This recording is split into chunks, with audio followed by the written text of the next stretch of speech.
ಏನಾದ್ರೂ ಬೇಕಾ? ಲೇಟ್ ಆಗ್ತಿದ್ಯಾ? ನಮ್ಗೆ ಇಲ್ಲಿ ಗಗನಗೆ ಟೈಮ್ ಆಗ್ತಿದೆ. ಓಕೆ, ಕಾರ್ಯಕ್ರಮವನ್ನ ಮುಂದುವರಿಸಿಕೊಳ್ತಾ ಮುಂದಿನ ಭಾಗಕ್ಕೆ ಎಲ್ರಿಗೂ thank you so very much. ಇದೀಗ ಮಾತಲ್ಲೇ ಮಾಡ್ತಾರೆ ಮೋಡಿ ಕಾಮಿಡಿಯ ವಾವ ಅಂತಾರೆ. ಇನ್ ಕಡೆ ಬನ್ನಿ, ನೀವು ಇಷ್ಟು ಚೆನ್ನಾಗೆಲ್ಲ ಕಲ್ತ್ಕೊಂಡು ಬಂದಿರಿ ನೀವು ಬ್ಯಾಕ್ ಸ್ಟೇಜ್ ಅಲ್ಲಿ.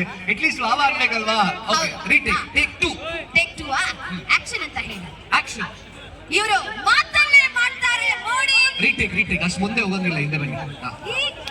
ಡೈರೆಕ್ಟರ್ ಅವ್ನು ಹೇಳಲ್ಲ. Take 3 action. ಇವರು ಮಾತಲ್ಲೇ ಮಾಡ್ತಾರೆ ಮೋಡಿ. ವಾವ ಹೇಳ್ಬೇಕ್ರಿ, ಮತ್ತೇನಕ್ಕೆ ರೀ ಅಂತ ಮನೆಯಲ್ಲಿ ಬಿಡ್ತಾರೆ ಬೋಡಿ. ಅಲ್ಲ, ಇವರು ಮಾತಲ್ಲೇ ಮಾಡ್ತಾರೆ ಮೋಡಿ. ನಗುವಿನ ಕಚ್ಚಗುಳಿಯನ್ನ ನೀಡಿ ಕಾಮಿಡಿಯ ದರ್ಬಾರನ್ನ ಮಾಡಿ ಇದೀಗ ವೇದಿಕೆಗೆ ಎಂಟ್ರಿಯನ್ನ ಕೊಡ್ತಾರೆ ನೋಡಿ ನಮ್ಮ ಮಜಾ ಭಾರತ ಜೀವನ್ ಸ್ಟೇಜ್. ವೇದಿಕೆಯಲ್ಲಿ ನಮ್ಮೆಲ್ಲರನ್ನ ನಗೆಗಡಲಲ್ಲಿ ತಿಳಿಸಾಡ್ತಕ್ಕೆ ವೇದಿಕೆಯಲ್ಲಿ ಬರ್ತಾ ಇರುವಂತಹ ತಂಡ ಮಜಾ ಭಾರತದ ಹೆಮ್ಮೆಯ ತಂಡ. ಚಪ್ಪಾಳೆಯೊಂದಿಗೆ ಸ್ವಾಗತಿಸೋದಕ್ಕಾಗಿ ತಯಾರಾಗಿದ್ದೀರಾ?